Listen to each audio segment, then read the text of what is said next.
It's beer and food o'clock on Real Ale Craft Beer. Today we're going to show you a bottle of Benediktiner Weissbier coming in at 5.4% ABV.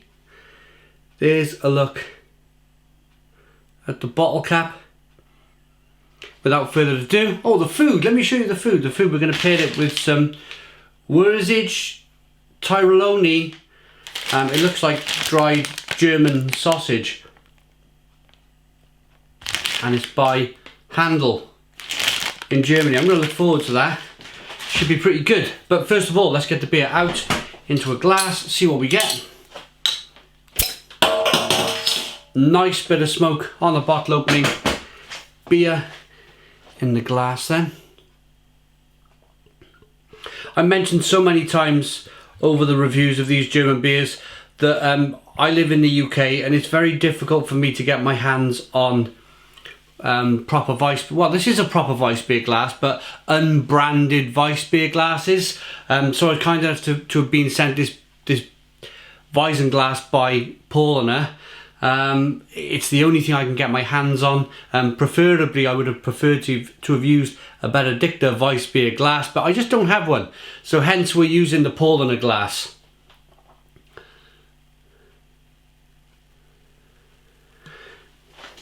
So we got a 4-finger, slightly off-white head, good levels of carbonation it's a wonderfully hazy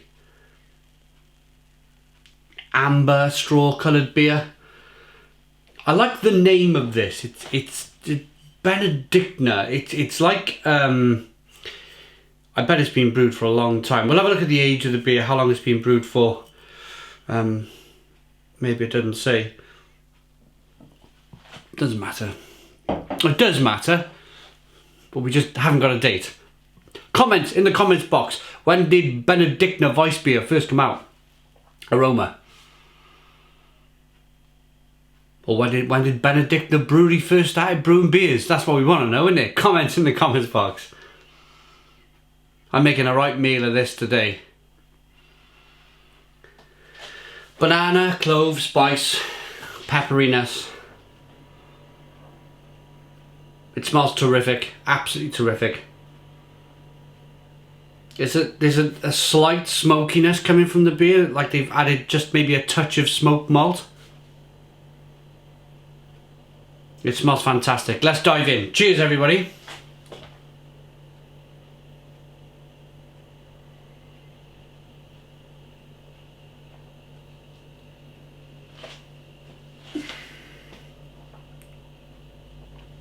Just incredible.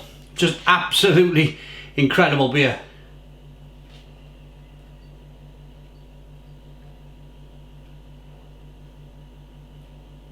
Stone the crows.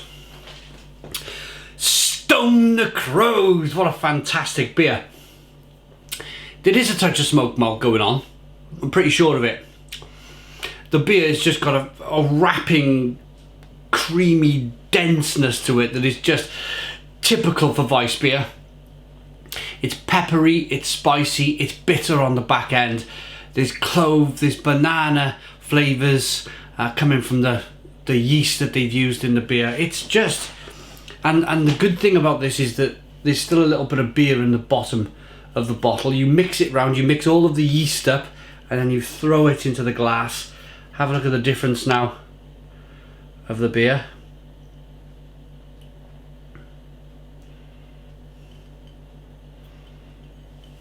So it's made the beer a little bit more hazy.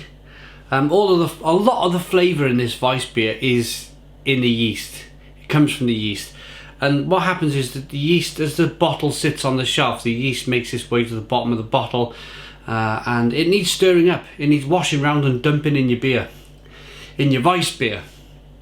Not all styles of beer I would advise doing this for, but generally Belgian ale, German beer, and certain, I would say certain kind of, yeah, but like Berliner Weisses and stuff like that, but that comes under German style beer anyway. Sour beer, that's probably Belgian beer, which we've already mentioned.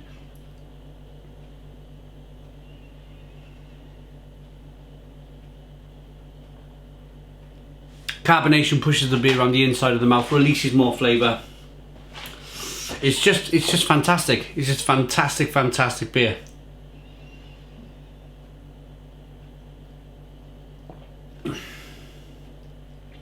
Incredible. Just for me, it's a combination of many things. The bitterness, a little bit of sweetness from the malt. It's doughy, it's bready. The mouthfeel, the carbonation, the bitterness, the sweetness, which I've mentioned, it just all comes together, and it's just a wonderful array of flavours and feelings inside the mouth, and it's just, yeah, it's like a big beer orgy thing going on. Right, let's try these.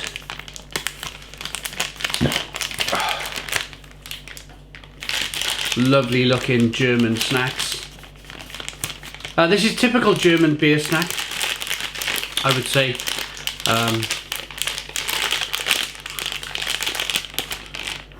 There we go. Look at that. So it's you know, it's the sun shining. You're in the garden, maybe a beer garden. You got a lovely Weissbier on the go, and then you get a bit snacky. You get a bit snacky for a bit of meaty snack, and that's exactly what this is. A nice kind of meaty morsel of a snack. Red, dry aged meat. Yeah, it's wonderful. I had a thicker meaty snack. Meaty snack the other day. Pork snack. And that was fantastic. It's the type of meat you want to chuck on your back molars and kind of like grind down. This seems, yeah, it's just snacking meat. It's just amazing. Absolutely terrific. Just we have them in the UK. They're branded snacks called pepperoni, I think they're called.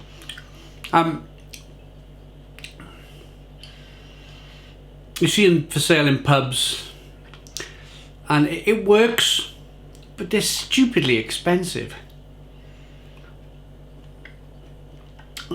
The whole idea of this is that you buy a bag. That's a different bag. Oh, you're there. You buy a bag, you chuck them on the table for people to share while they're drinking their Weissbier. And it's just incredible. Absolutely incredible meat.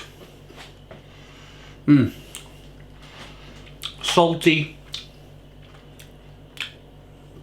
smoky, tough, chewy, satisfying, garlic, loads of garlic.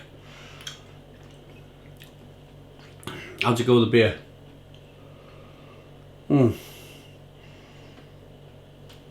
It's just perfect. It's just absolutely perfect.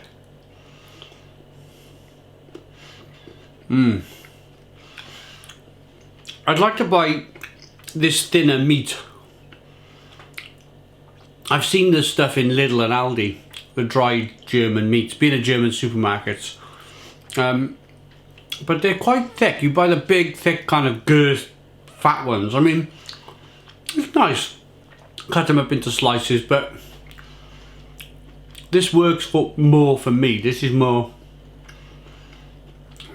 meaty snack like.